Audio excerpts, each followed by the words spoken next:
दर्शकों, आप देखना शुरू कर चुके हैं बापू वार्ता न्यूज नेटवर्क। इस वक्त मैं मुर्गा अर्जुनी विधानसभा क्षेत्र में मौजूद हूँ और जैसे कि आपको पता होगा पूरे महाराष्ट्र में विधानसभा चुनाव शुरू थे। चुनाव के बाद में सभी लोगों को 23 तारीख का इंतजार था, जो कि रिजल्ट का। तो दर्शकों, हमारे साथ में मुर्गा अर्जुनी विधानसभा क्षेत्र में जो कि महायुति के उम्मीदवार थे राजकुमार बडोले, आज वह जीत कर आए मुर्गा अर्जुनी विधानसभा क्षेत्र से। और भारतीय जनता पार्टी, राष्ट्रवादी कांग्रेस पार्टी, वैसे एकनाथ शिंदे, यह जो गठ के जो प्रवक्ता थे, प्रमुख नेतागण थे, उनकी युति में जो चुनाव लड़े थे राजकुमार बडोले, वह जीत कर आए। जीत कर आने के बाद उनके जो कार्यकर्तागण है उनमें क्या खुशी की लहर है और कार्यकर्तागणों ने क्या कहा है, आइए जानने का प्रयास। निवडणूक लढाली आणि यानंतर राजकुमार बडोले हे निवडून आले, काय सांगणार आपण? या दिवशी निवडणूक झाली, आमच्या आदरणीय महायुतीचे उमेदवार राजकुमारजी बडोले होते।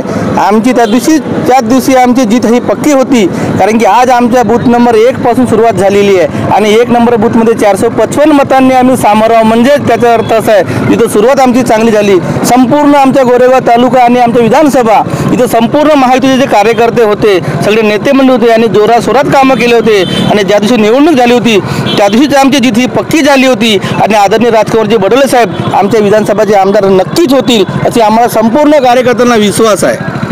गोंदिया विधानसभा, तसेच आमगाव देवरी विधानसभा, तिरोडा गोरेगाव विधानसभा, या तीनही चारही बाजूतून पूर्ण भाजपची जागा निघत आहे। मला खात्री आहे, कारण की आमच्या ज्या महायुती सरकारने जे चांगले निर्णय घेतला, लाडकी बहीण असेल का अन्य शेतकऱ्यांचे असत का युवा मित्रांचे असत, याच कारणानं आमच्या संपूर्ण गोंदिया जिल्ह्यामध्ये चारही जागा या महायुतीच्या असणार याला ठाम विश्वास आहे। एकीकडे आता पूर्ण बघितला तर भारतीय जनता पार्टी तसेच राष्ट्रवादी काँग्रेस पार्टी यांच्यामध्ये आज खुशीची लहर आहे, काय वाटतं? संपूर्ण ठिकाणी ज्यांनी ते मेहनतच केला, 4 तारखेपासून ज्यांनी जे मेहनत केला संपूर्ण महायुतीच्या कार्यकर्त्यांनी, तर नक्कीच तुम्हाला सांगतो खुशीची लहर तर असणारच आहे आणि येत्या काही दिवसानंतर आमची महाराष्ट्रामध्ये महायुती सरकार सुद्धा बसणार आहे, ही तुम्हाला सांगू इच्छितो। आज महायुतीतून आमचे माजी आमदार आणि माजी मंत्री बडोले साहेब आज या विकासाच्या माध्यमातून बडोले साहेबांना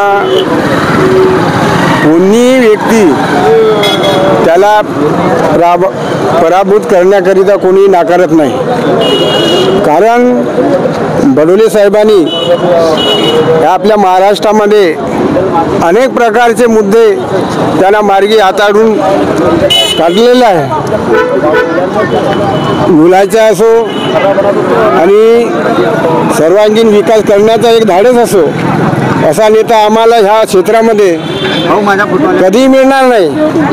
म्हणून मी लाडक्या बहिणीचा मुद्दा, आज आमच्या लाडक्या बहिणींना भरपूर बडोले साहेबांनी मतदान केलं, आणि जे यंग जवान मुलं आहेत त्यांच्यासाठी सुद्धा बडोले साहेबांनी येत्या ह्या 10 वर्षामध्ये भरपूर त्यांनी सामोर नेण्याचं कार्य केलं आणि आपल्या विधान परिषद कसं सक्षम बनवता येईल त्याकरिता बडोले साहेबांनी नाना प्रकारचे तळागाळातल्या लोकांपर्यंत जाऊन त्यांचं मन कसं जिंकून येता येईल आणि त्यांचे कामं करतं कसं येईल त्याकरिता बडोले साहेबांनी भरपूर आपलं योगदान आणि आमच्या सामान्य कार्यकर्त्यापर्यंत त्यांनी बांधिलकी निर्माण केली। याच्यात आज ह्या जो महाराष्ट्रामध्ये जो चुनाव होत आहेत आणि याच्यामध्ये जे महायुतीचे सरकारला जेवढा स्पष्ट बहुमत भेटणार आहे, हा फक्त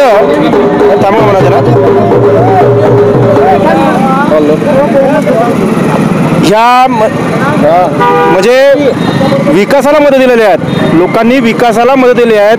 लाडली बहीण योजना असो, शेतकऱ्याच्या विषयी चांगले नियोजन असतील कदाचित, त्याला वोट लोकांनी दिलेला आहे, म्हणजे विकासाला मदत दिली आहे।